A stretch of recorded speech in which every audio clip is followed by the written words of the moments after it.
Salve, salve galera, tô aqui Carlos Costa na companhia de Isa Fernandes nos estúdios da Motorsport Network em São Paulo para falar de Lance Stroll, piloto canadense, deu chinique, ficou de birra no GP do Qatar, né? Eliminado no Q1 da classificação de sexta-feira, acabou empurrando o treinador dele, depois falou palavrão na entrevista e na sequência um fim de semana de desportividade não tão positiva assim, resultado ruim no GP do Qatar em si, também na sprint não foi dos protagonistas e agora investigado pela conduta ao longo do fim de semana em Losail, né, Isa? E aí, a FIA tem um código esportivo com algumas cláusulas, digamos, alguns apêndices ali, um pouco amplos com relação àquilo que ela entende ser o comportamento ideal, e é justamente agora que entra essa investigação pelo responsável pelo compliance da FIA. A gente vê isso muito no âmbito corporativo, chegando à Fórmula 1 agora, né, Isa?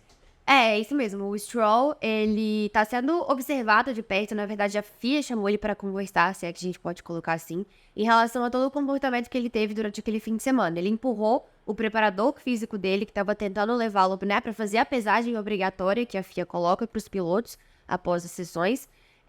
Também tem alguns rumores que depois daquilo, atrás ali daquelas paredes da garagem, do box, ele também teve outras atitudes que não foram muito legais, a gente pode colocar assim, além dele ter jogado o volante no chão. E como o próprio Nico Rosberg comentou, um volante daquele custa mais de 20 mil euros. Então, não é uma atitude interessante se tacar um volante daquele no chão, por mais que ele seja multimilionário. Então, a FIA, ela tem um código, né, como você mesmo disse, vou até falar certinho. E aí, ele tá sendo, como a gente pode colocar, ele infringiu o artigo 12.2.1.c, que diz, gigantesco, que diz que um piloto, né, é considerado infrator se ele for culpado do seguinte: qualquer conduta fraudulenta ou qualquer ato prejudicial aos interesses de qualquer competição ou aos interesses do automobilismo em geral. E aí a galera pode pensar, nunca teve uma coisa dessa. Teve sim, quando o Verstappen empurrou o Ocon aqui no Brasil em 2018, se eu não me engano. Isso. Ele foi aí punido nesse mesmo artigo. E aí ele teve que pagar aí 2 dias de, como que se fala? Boas ações, de serviços públicos para a FIA. Então é esperado que o Stroll receba uma penalização bem semelhante a essa que o Verstappen recebeu. Penalidade aí de serviços prestados à FIA, eventualmente multa, né? Aqui também não vai fazer tanta diferença nem pro Lance, nem pro Lawrence, mas isso tudo acontece em meio a uma crise de desempenho do Lance Stroll, né, Isa? E, claro, a Aston Martin agora já em uma relativa derrocada frente às concorrentes, embora o Fernando Alonso siga em um bom nível, mas com essa desilusão relativa ao desempenho do Lance, surgem rumores de que agora o Lawrence estaria a fim de vender a equipe, é isso mesmo?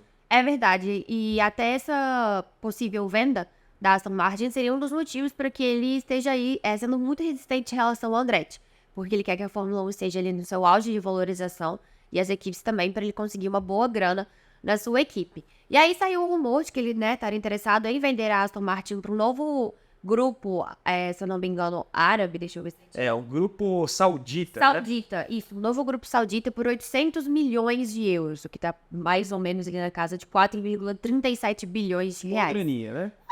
Será que ele precisa disso? Com certeza ele precisa. E aí ele estaria, né, e a Aramco, que é a principal patrocinadora da Aston Martin, estaria ajudando nessa venda. Ela seria responsável por estar intermediando essa negociação.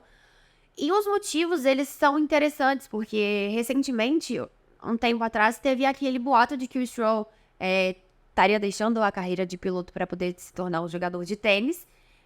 Ele desmentiu, a galera zombou bastante sobre isso, mas nem tudo é mentira em relação a esse boato. A mãe do Stroll teria pedido para ele realmente abandonar a carreira, sair da Fórmula 1, porque ele sofreu, né, o acidente de ciclismo no começo do ano e ficou com a mão fraturada e forçou o punho quando ele voltou, e depois ele sofreu aquele acidente bizarro recentemente.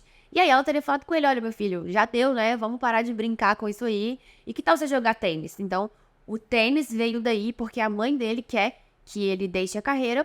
E o pai, nosso querido Papa Stroll, já estaria um pouco desiludido com o fato dele ser campeão mundial, e ele já não tá querendo mais investir na carreira do Stroll como piloto. Então, A venda viria a calhar. isso, viria a calhar, ajudaria tanto a mãe quanto o pai dele. E assim, pelo que a gente vê do Stroll, eu acho que se ele virassem pra ele e falasse: você não vai mais correr, e ele vai falar: tá. A situação do Lance e a desilusão que a gente menciona do Lawrence, ela é realmente complicada, né? Porque também muito do investimento do Lawrence Stroll na Fórmula 1 vem da vontade do filho e do próprio pai de conquistar um título aí na categoria máxima, mas a gente vê que desde a chegada do Fernando Alonso e ao longo da temporada 2023, o Lance tem performado mal e, claro, eu acho que isso é ruim até para ele enquanto pessoa, né? E aí também vem rumor de uma possibilidade, dele correr no WEC, lembrando que a Aston Martin entra no Campeonato Mundial de Endurance em 2025 na classe hipercarros. E, claro, a gente fica pensando numa potencial substituição, seja num contexto de saída do Stroll para o WEC ou mesmo de venda da equipe, porque uma vez que houver a venda, óbvio, o Lance vai estar fora do time. Quem vem à mente? Felipe Drugovich, né, Isa? Com certeza. Ele que é o reserva, né, e vem fazendo um papel muito importante para a Aston Martin. Ele que entrou como primeiro piloto da academia de pilotos da Aston Martin, né, que ele tá no projeto de desenvolvimento desses jovens pilotos. Ele tem ali a concorrência do Van Dorn, mas eu não sei qual é o momento de carreira do Van Dorn, que eu falo da cabeça dele mesmo, se ele aceitaria uma possível volta, se a própria Aston Martin aceitaria colocá-lo talvez ao lado do Fernando Alonso. Correu pouco nos últimos anos, né? Mesmo Exato. Sem contar o compromisso com a Fórmula E, que isso, tem, né? Exatamente. Se ele abriria mão de continuar na Fórmula E para poder ir para a Fórmula 1 novamente. Então, tem todas essas variáveis que deixam a situação do Drugovich, né, nesse cenário hipotético muito confortável. Porque ele vem como um primeiro candidato, ele tá fazendo esses testes, ele tá no simulador. Constantemente a gente vê ele mesmo postando nas redes sociais, ele fazendo testes privados pela Aston Martin, que a Aston Martin dá para ele essas quilometragens, para ele se adaptar cada vez mais ao carro. E ele tá sempre presente ali no dia a dia, né? Ele dá feedback, ele é quem tá ali no simulador fazendo os testes, ele tá com a equipe em quase todas as etapas, quando ele não tá é porque ele tá fazendo esses testes privados a maioria das vezes. Então, seria uma movimentação natural. Uma possível venda, o Stroll saindo, uma movimentação natural para Aston Martin, até na questão de coerência também. Sim. Seria dessa oportunidade para o Drugovich. E o Drugo também é muito bem avaliado pelo Mike Crack, chefe da Aston Martin, e até por chefes rivais, né? Não à toa, ele surgiu aí como um potencial piloto da Williams para o próximo ano, em substituição ao Logan Sargent, o norte-americano, que também teve um fim de semana ruim, para dizer o mínimo, em Losail no GP do Qatar, né? Então o Drugovich eventualmente mirando em frentes duplas aí, Aston Martin e a própria Williams. Claro, a gente vai monitorando toda essa situação. Você falou em testes privados recentemente. O Drugo teve naquela atividade com a própria Jessica Hawkins, uma das pilotos ali do hall de competidores da Aston Martin, embora, claro, em passos bem mais prematuros da carreira. Mas, claro, a gente acompanha tudo isso. Qualquer notícia sobre Felipe Drugovich, sobre Aston Martin, a gente traz para vocês aqui no canal do motorsport.com.